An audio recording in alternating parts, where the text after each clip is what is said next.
Morning. This is Chris Hager. I Freedom's Voice. Freedom's Voice is our podcast, biblical perspective on current events. And that biblical perspective is very simple.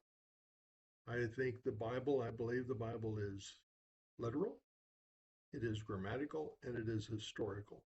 And when you read it and take it in that context, that what God meant to say, he said, and it is historically correct. And by that, we can believe the prophecies that are included in the Old Testament all the way through as being factual. And grammar makes a difference sometimes. I love the phrase in the Bible in English, it says, therefore. Why does it say that? Well, probably it's there for a reason that the next line is very important. So, anyway, that's the basis upon which I look at the subjects of contemporary life. And what I want to go over today is this whole affordability construct. And I want you to remember back when there was a election, George H.W. Bush had nominated Dan Quayle as his vice presidential candidate, and he was running against a vice president candidate named Lloyd Benson. And it was the strangest thing. In one 15-minute time frame on the East Coast, all the way across the country, every news outlet in the world had a new word of the day, and it became a word of the months. And that word was gravitas.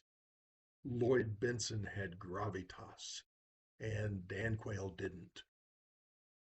It was so clearly a construction of a Democratic Party to try and come up with a way to belittle, to diminish the vice presidential candidate for the Republican and lift up a candidate from the Democratic Party who lost, by the way. And it just is it's so clear, and yet people don't pick it up. Well, today we have affordability, and it's the dumbest line that does have some meaning. What is affordability? How do you achieve affordability? And I want to bring to surface one real interesting idea.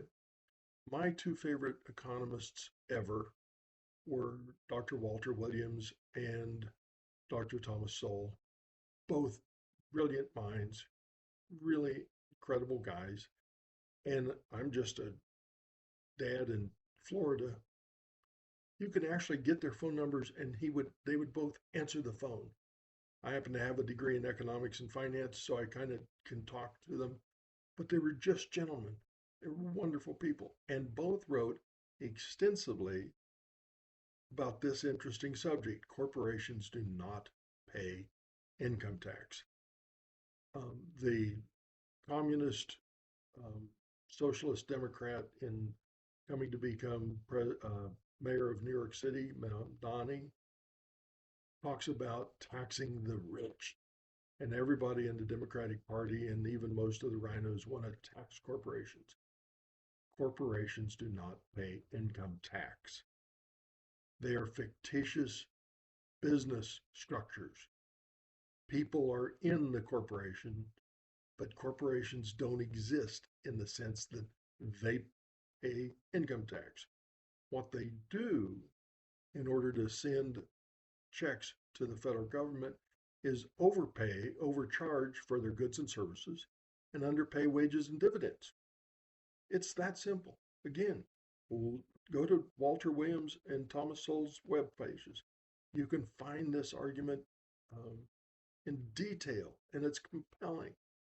If we eliminated corporate income tax, not cut the rate, got rid of corporate income tax. Oh, well, that'd break the gut. No.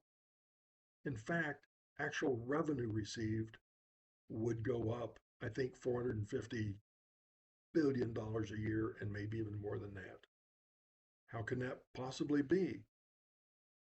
Look at what's called an income statement.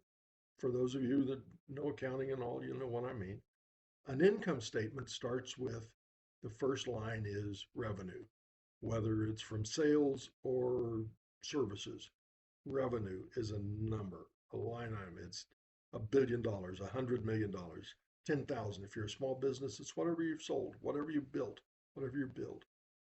The next line is a thing called COGS, cost of goods sold. That's what it takes for you to make a product or deliver a service for your business. That you get gross income. Every line after that for businesses that are incorporated are how they can avoid income tax. Every line. You got 3 lines: sales, cost of goods sold, gross revenue. After that, how do we get rid of income tax? There are estimated 11 million FTEs, full-time equivalent positions in private business whose only job is to fill out federal income tax forms, not do accounting. Accountants take degrees not, just to fill out the forms. The cost of having income tax that then is fought against and eliminated is overwhelming in American business. And it reduces revenue to the federal government, not increases it. So this podcast, I want to address directly to a wonderful gentleman, I think, but someone who is apparently poorly educated, Harold Ford Jr. Hello, sir, former congressman. I really hope someday we can talk because I really do enjoy your time on the five and over the years I've seen you, but you don't know diddly squat about economics, apparently. Have you ever read Walter Williams' Thomas Sowell? And if you haven't, do so. You will learn so much. And here's your reading assignment. And for those listening to this, 3 of the best books ever written about government in the United States. Hayek's The Road to Serfdom, William Buckley's The Jeweler's Eye, and Barry Goldwater's Conscience of a Conservative. You should read all those. They're excellent. And time has proven them prescient, if not right on the money. So again, what is affordability about? Well, the number one technique for lowering costs of goods and services, improving the affordability for the average worker is competition. In Florida, Florida is good. It takes over, I think it's nearly $3,000 in state requirements to become a florist. Why not let people who want to open a door as a florist simply compete on their skill or their price instead of having to pay thousands of dollars to protect an industry of people that already exist? That's one of the easiest ways to improve competition and lower prices and make more things affordable. Affordability is about deregulation and competition. These podcasts are brought to you by an interesting product company. It's called Patriot Health Care. PatriotCareHealth.us is the website. PatriotCareHealth.us. If you want to lower the cost of health care coverage, of insurance, quote unquote, there's no part of the Affordable Care Act that is actually insurance. Insurance companies run it, they manipulate it, they just horrible products.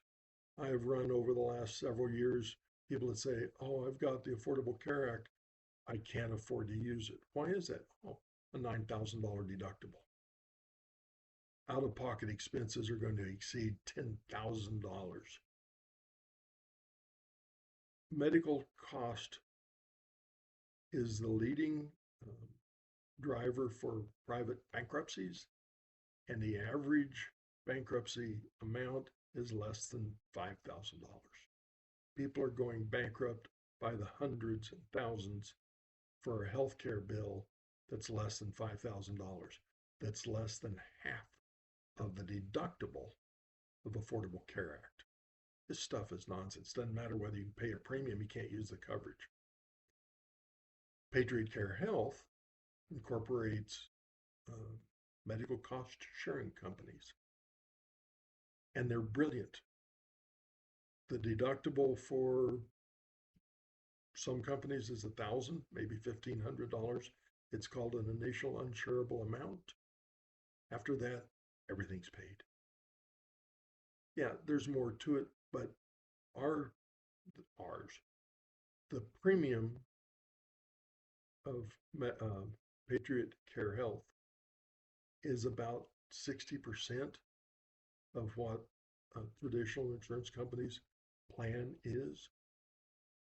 They are worth your consideration, but it would be so easy to improve the price and the availability and the cost of actually getting service if you just let competition come in. That's what the medical cost sharing companies provide, is competition. And boy, do the states and the government and the big Aetnas, Cignas, all of those companies, Blue Cross Blue Shield, they don't want competition. Affordability, Harold Ford Jr., is benefited most by a very simple idea: improve competition. Isn't that amazing? Why is Aetna pulling out of Florida, Cigna, other places? Federal government tries to evaluate whether a company is national, meaning 48 states, 50 states. Aetna has decided, and Cigna and some others, let's only be in 42 states. We can avoid the regulations that require us to do certain things because we're not national. Again, federal intervention, controls, efforts at manipulating markets, they don't work. Mamdani can't improve the life of New Yorkers by trying to tax the rich. It's just absurd. And here's my question I wish someone would ask Mayor-elect. Of the countries that are socialist, which one do you think is the model you would most be willing to follow? Which country does the best with a socialist regime? How about Romania in the 60s and 70s? How'd that work for the people? How about Cuba? Cuba. Does that work for the people? And, Venezuela, oh yeah. No. Show me your country that you have studied, you've read all of the statistics and know the work significantly. Which is your model for social democratic justice? I'd like to know. Harold Ford Jr., I'd love you to tell me. Have you talked to Mr. Mamdani? And what is your favorite democratic socialist success in the country, in the world? Finally, I just talk about one quick sidebar, and that is Christmas. Our Lord and Savior was born, but Christmas without his crucifixion and resurrection wouldn't mean much.